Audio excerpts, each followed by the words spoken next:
Selamat datang di Kompas Bisnis bersama saya Glenny Soktania. Saudara, usaha menambah kapasitas pembangkit listrik dari energi terbarukan dalam rangka transisi energi dari fosil ke energi bersih bukan tanpa hambatan.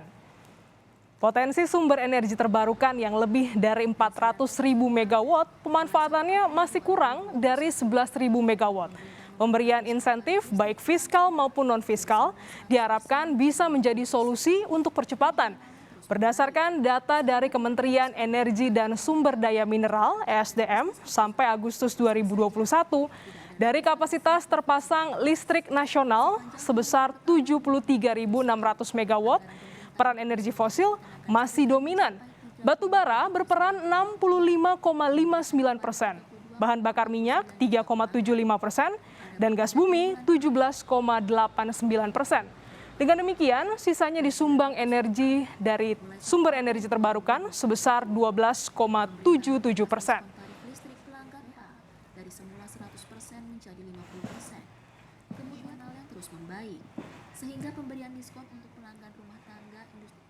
Transisi energi hijau di Indonesia dilakukan dari banyak sisi, tidak hanya dari kesiapan dan teknologi industri, tetapi juga dari struktur kebijakan pajak. Kompas Bisnis sudah bersama dengan Masyita Kristalin, staf sus Kemenkyu bidang kebijakan fiskal dan makroekonomi. Selamat pagi, Bu Syita. Selamat pagi, Mbak Genis. Iya, sehat ya, Bu? Alhamdulillah sehat. Bu, sejauh mana pemerintah ini mempersiapkan anggaran insentif non-fiskal dan juga insentif fiskal untuk pengembangan energi baru terbarukan? Apa yang menjadi tantangan terberatnya? Sebetulnya saat ini pemerintah sudah mempunyai beberapa insentif fiskal maupun non-fiskal untuk mengembangkan energi baru terbarukan ya. Insentif fiskal kita punya tax holiday, tax allowance, kita juga punya fasilitas PPN. Kalau tax holiday itu sebenarnya kita memberikan untuk beberapa pioneer. Salah satunya tentu adalah di bidang pembangkit listrik energi terbarukan. Kalau dari sisi allowance, kita juga punya khusus untuk geothermal dan beberapa pembangkit listrik BT-nya ya. Nah, kalau dari sisi penerimaan ya, sisi penerimaan dan sisi belanja. Di sisi belanja, sebetulnya pemerintah sudah melakukan climate budget tagging ya. Di 5 tahun terakhir kita on average itu pengeluaran untuk mitigasi dan adaptasi perubahan iklim itu mencapai 4,1% dari total APBD. Juga kita tahu bahwa Green Book yang sudah kita issue sejak 2018. Baru-baru ini di 2001 pemerintah menerbitkan global pertama dengan tenor 30 tahun ya, dengan jumlah 750 juta dan juga SDG bond sejumlah 100 euro. Yang tadi US dollar 750 juta, 500 juta euro. Jadi ini menunjukkan bahwa dengan tenor yang panjang dan yield yang manageable, sebetulnya minat untuk jauh ke Indonesia bagaimana kita dengan sebetulnya tadi kan intensif itu sudah ada dari sebelumnya, tapi kita sekarang sedang membuat yang disebut sebagai climate change fiscal framework. Jadi keseluruhan dari policy untuk pembiayaan berkelanjutan untuk mencapai NDC kita yang 29% atau 41% dengan dukungan internasional. Jadi sudah kan sebenarnya salah satunya adalah bagaimana kita menarik investasi dan memastikan proyek-proyek ini jalan mencapai tujuannya bauran energi tanpa tentu tidak membebani banyak. Jadi kita menciptakan energi agar private investment bisa masuk ke dalam energi baru terbarukan. Iya, Ibu Syita, suara Ibu Syita agak putus-putus kami dengar dari studio, tapi kita coba untuk tetap berdialog, Bu. Tadi Ibu bilang soal investasi, tapi kan kita tahu juga pemerintah ini menerapkan pajak karbon ya, Bu ya. Sejauh mana efektivitas pajak karbon mendukung proses transisi energi hijau? Sedangkan di sisi lain, kita tahu hilirisasi menuju ekonomi hijau ini kan butuh anggaran yang sangat besar, Bu. Iya, jadi sebetulnya pajak kami coba perbaiki kembali. Ekosistem pembiayaan.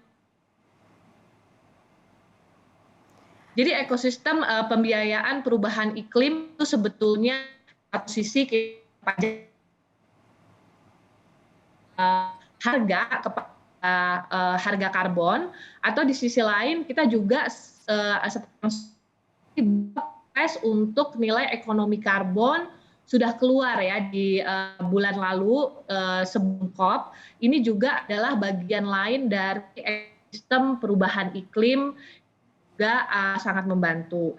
Nah, tentu kita perlukan komitmen bersama antara pemerintah, pelaku usaha. Untuk pemerintah ini kita perubahan iklim sudah menjadi prioritas agenda pemerintah dan juga si pelaku usaha. Kita juga harus lihat pelaku usaha itu juga harus berpartisipasi dalam penurunan emisi gas.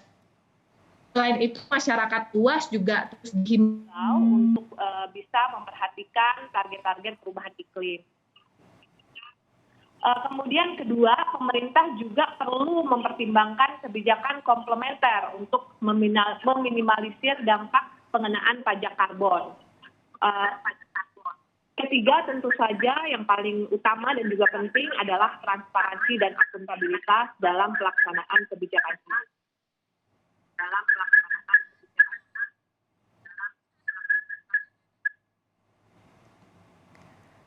Halo Bu Syita, apakah bisa mendengar suara kami?